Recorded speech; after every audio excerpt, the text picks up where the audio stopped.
So now it's your turn. We're going to turn it over to the audience. We have about 15 minutes for some discussion, for some questions. We have microphones on each side of the aisle. So maybe while you're... Oh, we've already got our first person, so I'll let you go first.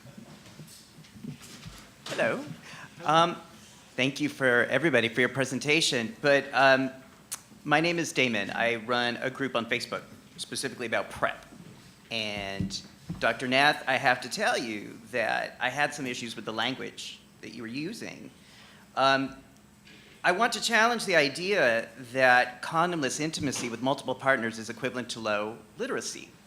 And you did allude to that. But I want to give you another perspective on this. A lot of us who are using PrEP, a lot of us who are using TASP, a lot of people that are learning are having sex for pleasure, enjoyment, connection, intimacy, and very well sexually informed, very high sexual literacy, still having condomless sex with multiple partners with semen exchange because it feels good. It's not pathological. It's not stupidity. It's not loud of low information. And I encourage you to join my Facebook group where you will see people talking about this on a regular basis. My thing for this group is I think we want to be, especially if we want to take information from here and help our communities, is to be really aware of how we use language to possibly pathologize, stigmatize pleasurable sexual behavior. Syphilis, of course, is a problem, and I don't overlook that, but I think there's ways of approaching that problem for all people, of all genders, of all sexual orientations. That's about empowerment, meeting them where they're at, enjoying the pleasure they want to have, and still taking responsibility for mitigating that risk. Thank you. No, that's a very important point. And I think that's what we struggled with in this study, was because I think we didn't do a good job of assessing it, I don't think a qualitative study by any means is a good assessment of STI literacy. Because you don't want to test someone using very open-ended questions, right? That's not the point of a qualitative study. So it may seem at the end of the day that it looked like low STI literacy because of that discrepancy, and that's why I think we need that quantitative study to really figure that out. Because I think we all sat together after this happened, and it didn't make sense to us. It wasn't going with what the behaviors were. And I was an interviewer and also someone doing the analysis, and we're just reporting what we saw, was that people reported they had very high literacy, but then there were these behaviors, and that's just a discrepancy, just a note. And we have to put that out as this is what we saw, that's what happened.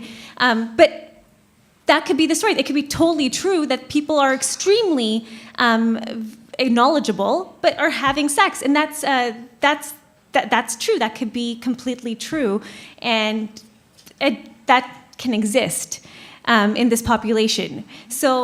But it's still important to bring out that that's what we saw. Now, if that's true, then we need to go ahead and say that this population has very high health literacy, but they're engaging in these behaviors for pleasure, and that's just the way it is. And if that's the case, then we need to address that more properly. And that's what I found so interesting about this study, because if that's true, then we need to change our approach of how we want to tackle syphilis. So that's a great point. Thank you. Great. Thank you. Anyone? Oh, go ahead. So this is a question directed to Derek and Michael. So in your presentation, you guys mentioned HIV testing, like the different novel strategies in terms of like how we're doing testing. So right now there's rapid testing also in terms of also just the regular HIV testing, which is through just like vials of blood. So you guys talk about online and home testing, but can you talk about the feasibility of that? Simply because how feasible it is for a person to actually collect their own sample, even with a very simple finger poke test, to actually correctly use it so that the result is actually very sensitive and correct at the same time.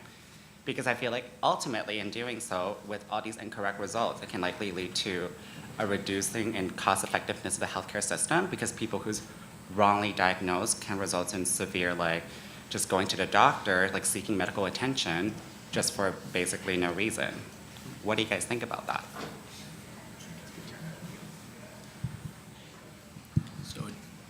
definitely understand the issues behind feasibility as far as putting that in there. I think the reasoning behind, I think, at least putting that as far as an option, so as far as quantitative research is concerned, you have to give at least the options to force an answer one way or another. Having at-home testing, which speaks more to, I think what we were trying to get at is, if there's a desire for it, is there a coinciding lack of desire from having other methods done as well? So, it being, I think out of the 4, was it had the least amount of responses for very likely or likely, but we didn't give any context to what that would look like. We didn't give context to the fact that would be, it would almost be extremely unlikely to facilitate counseling or anything and all those necessary services that come with an HIV diagnosis at the time of finding out your results. So, feasibly, it is very difficult, and especially to propose that to AHS and the healthcare community in particular, for instance, like family doctors who want to have that kind of counseling done in their offices, may completely disagree with facilitating at-home services like that. It was a part of our options because we wanted to get a sense of, okay, is there a need for something completely different than what we have there already? The feasibility behind that is an entirely different step that we have to work in consultation with AHS. So would you consider that like a study limitation, simply because it is not a feasible option to begin with and you put it into the survey? So that being said, I feel like many respondents will feel probably it's like they would prefer to have online home testing because of the anonymity. At the same time, it's absolutely not feasible because for somebody who get the testing done, they still need they still need the verification diagnosis from HIV, where their samples being sent to actual provincial lab for further testing. Yeah, I think that definitely is a limitation. Mm-hmm. The intention of this was to just get a ballpark answer. If there had been a huge number of people that said they wanted at-home testing, then that would have warranted further study with a more in-depth explanation of some of the feasibility, and we would have tried to elicit more of a real answer based on some of those limitations. But given that there wasn't a huge number of people that preferred that option over others, I don't anticipate that's something we'll even make as a strong recommendation. So. Thank you. All right, thank you. I'll turn it over to the gentleman over here. When we're talking about barriers to testing, did you take a look at the World Health Organization's list of barriers to testing? And what I've noticed in comparing their list of barriers to testing to what happens in Alberta is pretty much everything they list as a barrier is mandated in Alberta. It must be done by a nurse. You can't have peer testing. We can't have testing like in any major US city. You go to Gay Pride, there's testing. In Australia, in the UK as well. In Alberta, no, we can't do that. Somebody might have had a drink. So there's a whole pile of things. For example, our bathhouse testing. In BC, bathhouse testing is during the hours people are actually using the bathhouse for what it's intended. In Edmonton, bathhouse testing is in the middle of the afternoon because it's targeting sex workers. In Calgary, it's 1.5 hours on a Friday evening, like 5 to 6:30 or something like that. If we're talking about bathhouse testing, it should be testing while the bathhouse is being used, not just because it's a spot to go to. When you were talking about at-home testing, which type of at-home testing were you talking about? Some similar to like the OraQuick used in the States, or similar to like the dry blood spot testing used by Terence Higgins Trust in the UK, where people do a finger prick and a blot on a piece of paper that they then send in. The counseling and results are done by a phone call coming back. That technology is also able to do Hep C, syphilis, etc., other kinds of testing. Those aren't technically legal in Canada at the moment, but is it something we should push for? Yeah, Yeah, I like that question. And going to the at-home testing again, we didn't specify. We just wanted to get a general sense if at-home testing was something respondents were interested in. And then if so, then we would follow it up with more specifics, like you mentioned about the specific kind of test and talk about feasibility and all of that. So this wasn't really intended to make a specific recommendation about a specific kind of at-home test, but more just a general sense of what people were interested in.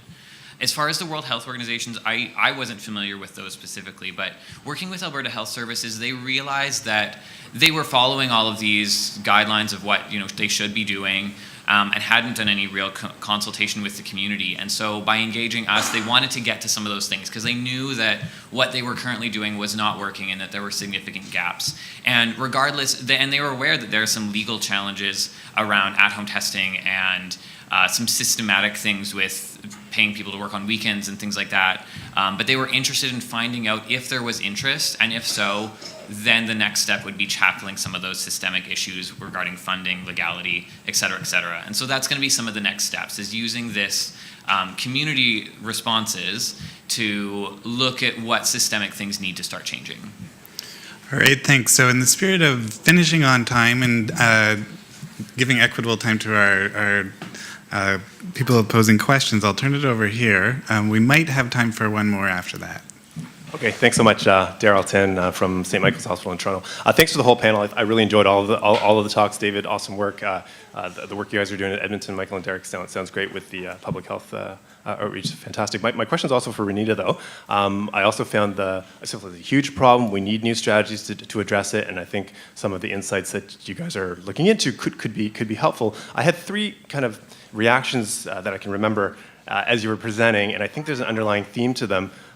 So the first one was, I completely agree with the earlier comment that I think it's inaccurate to call people's normal, healthy human sexual desires representative of a lack of insight. And I don't know that it's correct to say that that's an inconsistency. I think it's a reality, right? So that's one thing. A second thing, there was an example, I think it was about disclosure of STIs, and I think the supportive quotation that you had up there was about somebody who said, I've been diagnosed with genital herpes in the past, I don't talk about it with my partners.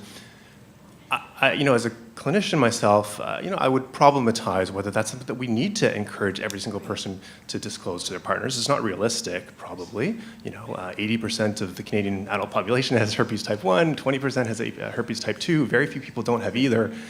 We don't usually counsel people to disclose that, and so to call that an inconsistency about disclosure, I think is also a little, can be challenged. And then a third point was just that I think, anecdotally, that probably a big driver of the ongoing syphilis epidemic that just didn't emerge in the findings, which is maybe conspicuous in its absence, is the fact that oral sex is probably a major driver of lots of transmission that we see. It didn't seem to have come up at all on the participant side or on the analysis side.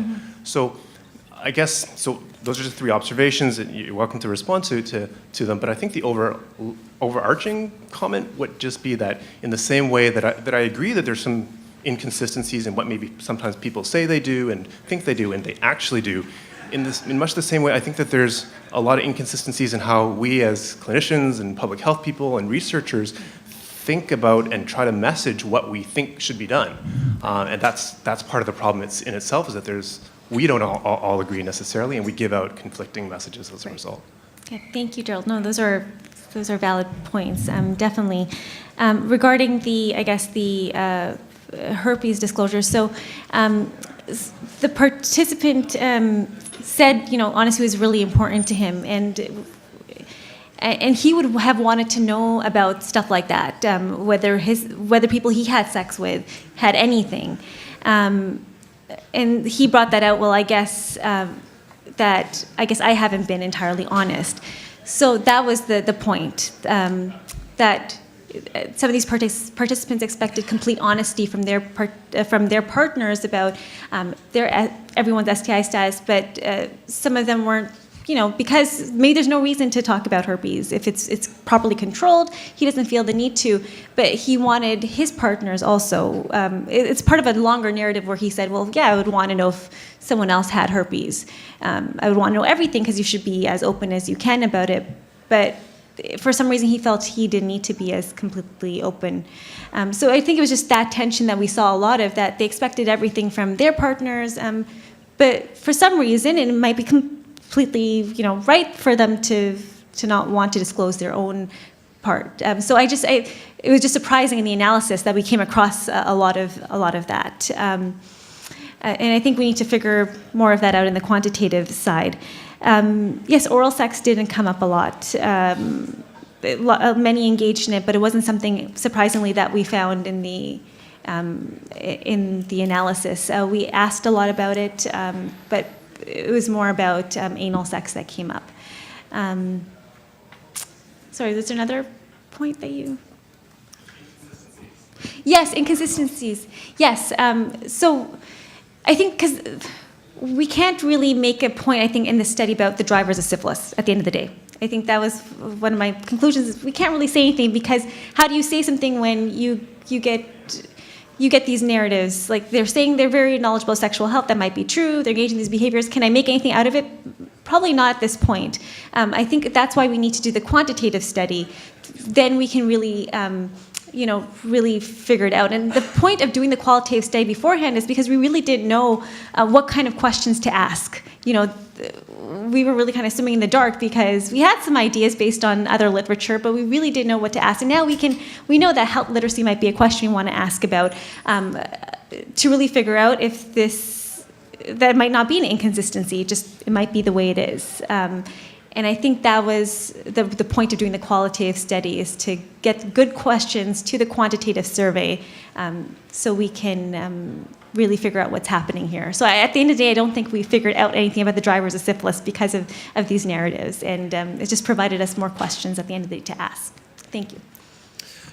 All right, thanks very much, everyone, for coming to this presentation. I'd like to thank each of our presenters today and everyone who asked a question.